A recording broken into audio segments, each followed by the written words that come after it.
आज आपण कच्च्या केळीची भाजी बनवतोय। हे बघू शकता, भाजीचा रंग किती सुंदर आहे। एकदम टेस्टी आणि झटपट होणारी रेसिपी आहे।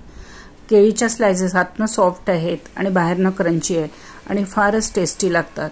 आणि ही भाजी तुम्ही डब्याला नेऊ शकता, प्रवासाला नेऊ शकता, भाकरी सोबत, पोळी सोबत, पराठे सोबत, कशाही सोबत खाऊ शकता।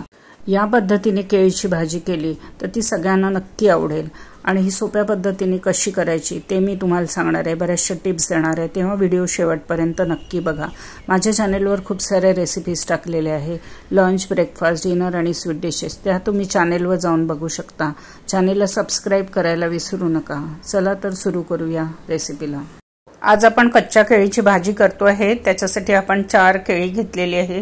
ही कच्ची केळी आहे आणि याच्यातला आता आपण एक केळ काढून घेतोय। त्याचा वरचा आणि खालचा पोर्शन आपण कट करून घेतो आहे आणि त्याची जी साल आहेत ती आपण चाकूने काढून घेतो आहे। बघू शकता कशा प्रकारे काढत आहे। अशा प्रकारे आपण सगळ्या साइडची साल आहेत ती काढून घेतो आहे।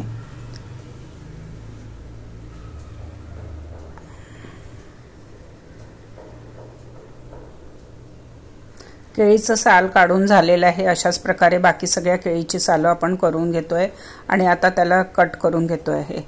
आता त्याला स्लाइसेस मध्ये कट पण करू शकता अशा प्रकारे, किंवा मग तुम्ही असं 4 चिरा मारून त्याचे बारीक बारीक तुकडे पण करून घेऊ शकता। बघू शकता कशा प्रकारे तुकडे करून घेतो आहे।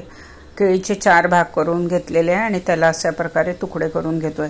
बघू शकता कसे दिसतात आणि सगळ्या केळीचे अशाच प्रकारे तुकडे करून घेतलेले आहे। आता आपली भाजी चिरून तयार झालेली आहे केळीची। आता आपण बाकी साहित्य जे आहे ते बघतोय। 2 मीडियम साइजचे कांदे घेतलेले, 5-6 तिखट हिरव्या मिरच्या घेतले, त्याला उभ्या उभ्या चिरून घेतलेले। बघू शकता कशा प्रकारे चिरले आहे। तुम्ही बारीकही चिरू शकता। लसणाच्या 7-8 पाकळ्या घेतलेल्या आहे, त्याला उभ्या उभ्या चिरून घेतलेले आहे। अशा प्रकारे कोथिंबीर घेतलेला आहे, बारीक चिरलेलं जिरं घेतलेलं आहे 1 टीस्पून आणि 1 टीस्पून सुकं खोबरं घेतलेलं आहे। गॅसवर आपण एक कढई ठेवलेली आहे, त्याच्यामध्ये 6 टेबलस्पून तेल टाकून घेतोय। गॅसची फ्लेम आपण लो ठेवलेली आहे। तेल आता आपलं गरम झालेलं आहे, त्याच्यामध्ये आपण 1 टीस्पून जिरं टाकून घेतोय। जिरं हलकसं तडतडायला लागलं की आपण त्याच्यामध्ये 5-6 लसणाच्या पाकळ्या उभ्या चिरून त्या टाकून घेतो आहे। हलकसं लसूण झालं आहे आपलं, तेव्हा आपण 5-6 मिरच्या घेतलेल्या आहेत, तिखट मिरच्या या उभ्या उभ्या चिरून त्या टाकून घेतलेल्या आहे आणि लसूण आणि मिरचीला आपण शिजवून घेतोय थोडंसं। आता त्याच्यामध्ये 2 पिंच आपण हिंग टाकून घेतो आहे। हिंगाची खूप छान टेस्ट येते केळीच्या भाजीमध्ये। कढीपत्ता इथे तुम्ही टाकू शकता। आता त्याच्यामध्ये 2 मीडियम साइजचे कांदे जे बारीक चिरून घेतलेले आहेत ते टाकून घेतो आहे। गॅसची फ्लेम आपण मीडियम ठेवतोय आता आणि मीडियम फ्लेमवर कांदा आपण 4-5 मिनिटं तरी छान शिजवून घेतो आहे। कांदा लवकर शिजावा म्हणून त्याच्यामध्ये आपण थोडंसं मीठ टाकून घेतलेलं आहे, 1/2 टीस्पून टाकलेलं आहे मी इथे, आणि त्याला मिक्स करून आपण कांदा छान परतवून घेतोय। बघू शकता किती छान कांदा परतवला गेले, साधारण 4 मिनिटं लागले एवढं परतवायला। रंग बघा कांद्याचा। आता त्याच्यामध्ये 1/2 टीस्पून आपण हळदी पावडर टाकलेलं आहे, 1 टीस्पून आपण धनिया पावडर टाकलेले आहे आणि याला आता धनिया पावडर हळदीला छान मिक्स करून घेतो आहे। बघू शकता सगळीकडनं तेल सुटायला लागलं आहे। या स्टेजवर आपण जे केळी बारीक चिरून घेतलेले आहे स्लाइसेसमध्ये, त्या सगळ्या केळीचे तुकडे आपण टाकून घेतो आहे आणि गॅसची फ्लेम आपण लो टू मीडियम ठेवतो आहे आणि त्याच्यामध्ये 1/2 टीस्पून आपण मीठ टाकून घेतो आहे। आधी आपण मीठ टाकलेलं आहे कांदे शिजताना, आता फक्त आपल्याला केळीसाठी मीठ टाकून घेतो आहे। मीठ सांभाळून टाकायचं, कारण केळीमध्ये मीठ आतपर्यंत जात नाही, ते वरवरच राहतं, त्यामुळे मग भाजी खारट होऊ शकते। केळीचे तुकडे आपण आता मसाल्यामध्ये व्यवस्थित मिक्स करून घेतो आहे।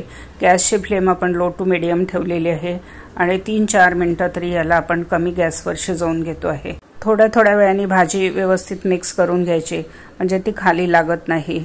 आणि जर खूप कोरडी वाटत असेल तर थोडंसं पाण्याचं शिंपडून घ्यायचं त्याच्यावर आणि मग मिक्स करून छान अजून 2-3 मिनिटं तरी लो टू मीडियम फ्लेमवर भाजी शिजवून घ्यायची।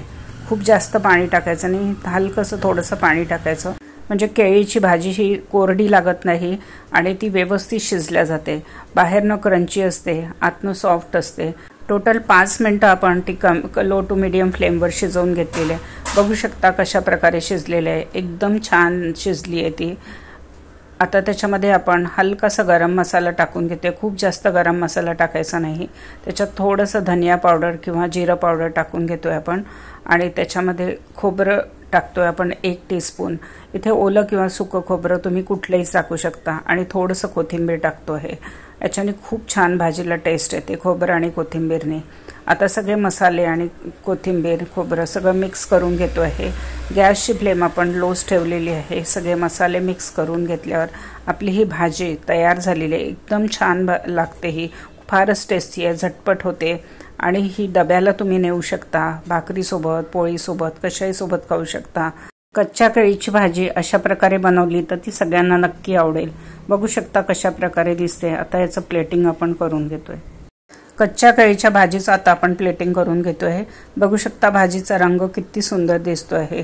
सुक्या खोबऱ्याने आपण त्याला गार्निश करून घेतोय. थोडंसं आपण कोथिंबीर टाकून घेतोय त्याच्यावर आणि ही टेस्टी अशी कच्च्या केळीची भाजी एकदम झटपट होते. फारच टेस्टी लागते. ही भाजी तुम्ही नक्की घरी करून बघा आणि सगळ्यांना खाऊ घाला. तुम्हाला ही रेसिपी कशी वाटली ते कळवायला विसरू नका. कॉमेंट करून सांगा. माझ्या चॅनेलला सबस्क्राईब करा, बेल आयकॉन दाबा, लाईक करा आणि जास्तीत जास्त शेअर करा. पुन्हा भेटूया नवीन रेसिपीसोबत, इंटरेस्टिंग रेसिपीसोबत. धन्यवाद.